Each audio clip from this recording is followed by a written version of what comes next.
Hi neighbors, welcome back, or welcome if you're new. My name is Jerry Ellen. This is Cooking with Neighbors, and you're my neighbors. And if you're not, won't you be my neighbor? Just click the subscribe button. Today, I'm so excited to share this. My friend John here, he calls her, and it is true, the Julia Childs of Canada. Madame Jehane Benoit is how you would say it. So Jehane, you don't pronounce the H is silent. Benoit, the T is silent. T is silent, okay? She is from, or was from Montreal. She has since passed, but lovingly remembered in Canada. She was on CBC television, and I am going to start sharing recipes. As you can tell, I have bookmarks, several bookmarks of recipes that I'm going to be sharing from her cookbook. And I just ordered another one of her cookbooks. I'm hoping to get a collection of these because I'm going to start off with this cookbook for a while going forward, recipes from this one. Today's recipe, don't get ahead of myself here. Just give me one sec. This cookbook highlights recipes from each province in Canada. And today's recipe I'm doing is from Prince Edward Island, which is on our east coast of Canada. It's a maritime province, and it's the smallest province in Canada. Graham and I both have relatives there. It's gorgeous. And I'll just put pictures here and there on the screen of Prince Edward Island and the Confederation Bridge. That I drove over that for the first time this past summer, and yeah, they close it down if it's too windy. I'll put the distance that the bridge is, and it connects Prince Edward Island to the mainland. We took a ferry across on the Nova Scotia part of Canada. We took a ferry over to Prince Edward Island this summer. And then on the way back, we took the Confederation Bridge on the way back. Anyway, Jerry the Rambler. Let's get into the video. I'll time stamp somewhere where the recipe begins. The recipe that I'm doing today is called the best mashed potatoes. I am so excited. I cannot wait to try these recipes, share them with you all. So if this is something that you think you're going to enjoy, please subscribe. My channel has highlighted community cookbooks from Canada, also recipes from companies coming, Jean Perry, lovingly remembered as well. Got lots of her recipes up there. I plan on doing lots more from these cookbooks, these Canadian vintage cookbooks. And I hope that you do join me. Anyway, let's get right into this. You know, Madame Jehane Benoit, she really highlighted to everyone that Canadian cuisine is wonderful. And she loved sharing her recipes, her knowledge, and her time with people to share the recipes and enjoy the recipes with their families. I'm just getting set up here in my kitchen. And now these vintage cookbooks, sometimes they don't give the greatest details, and that's okay. She says to peel and wash 8 potatoes. I'm using russet potatoes from Prince Edward Island for this recipe from highlighting Prince Edward Island. She doesn't say the weight of the potatoes or the size of the potatoes, so I grabbed out of my bag 8 medium potatoes, what I consider medium-ish potatoes. Roughly, I tried to go through the bag and find them to be like the same size. Yeah, so, and then she says that you cut the potatoes in half. So some of them I had to, do another cut just to make them all the same size, relatively the same size. And now I have them, I washed them, I changed the water in the pot and everything, clean water. I put a little bit of salt in my water for boiling my potatoes.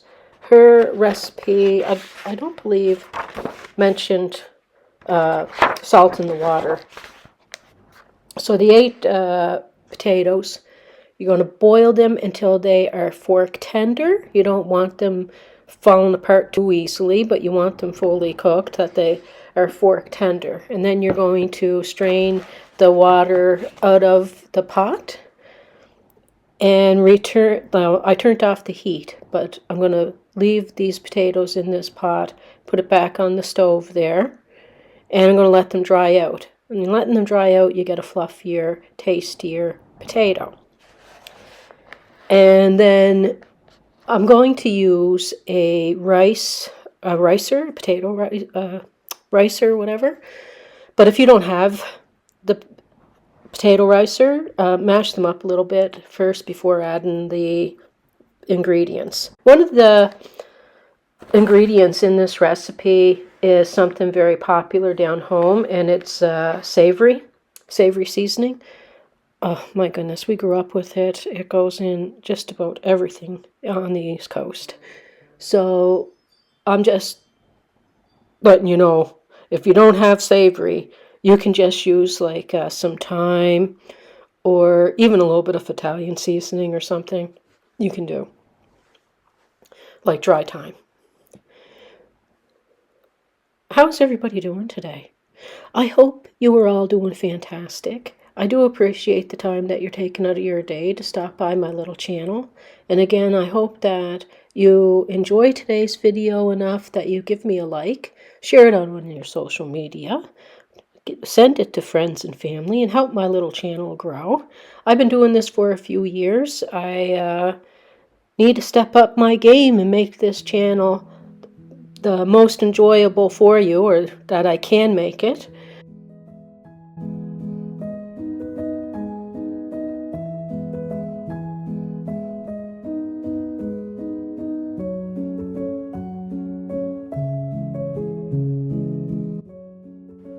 You may hear some wind in the background. It's very windy out today. Adding some sour cream. The recipe says to add a half a cup to 3/4 of a cup. And I say go by the amount of your potatoes if you need a bit more. I found that I needed a bit more sour cream. I probably used a larger potato than she did. Now I'm adding 4 tablespoons of a skim milk powder. These potatoes do turn out really, really nice, just so you know. And I'm going to use just a spatula to mix all this through. And then I'm going to add 1/4 teaspoon of savory and some green onion. The green onion is optional. I put it in. The recipe said it was optional, and I like it, so my husband likes it and stuff, so we did. My savory's not coming out good enough, so I'm just going to get a little bit and add a little bit to that. And you're also going to put salt and pepper to taste in with the potatoes. And then I'm going to have a little taste of it, because, adding salt and pepper to taste. And then I decided what I was going to do is add a little bit of butter. That was the only tweak I did to this, just because we love mashed potatoes with butter. And my sister doesn't, so she probably won't add the butter if she makes these. Now, these mashed potatoes were a hit. They were a success. They will be wonderful to serve up to your friends and family over the holidays and dinner. Also, I have another mashed potato recipe that I am going to share from a different Canadian cookbook, and I'll be doing that probably next week. I do hope that you stay and see some of the clips of Prince Edward Island at the end. I'll share with you. And I hope that you liked today's video, and I hope that I see you in the comment section, okay? This is the ferry. It's about 75-minute drive to PEI. This is the Confederation Bridge, 12.9 kilometers or 8 miles. And this is Cavendish Beach. Flip it around. Here we are at the bridge. The legend and his wife. The legend's wife. Yeah, and the legend and his boss. We are at the bridge. We just finished driving over the bridge. Yeah. Yes, we did. And it was scary, Helena. It was not. It was fun. Graham says it wasn't. It was fun. There's a big hump in it. Your son likes to lie. There's a big hump where I guess it's for the large boats to pass underneath. And there's a couple of turns on it, which are pretty interesting. All in all, very fun, worth the drive. Yes, it was. I recommend it to anyone who wants to drive over a big bridge. Yes. Graham would go back and let me drive, but I don't want to. Right. I offered. All right, let's go back to the Yeah, he other side. offered. I said no, I'm not driving it.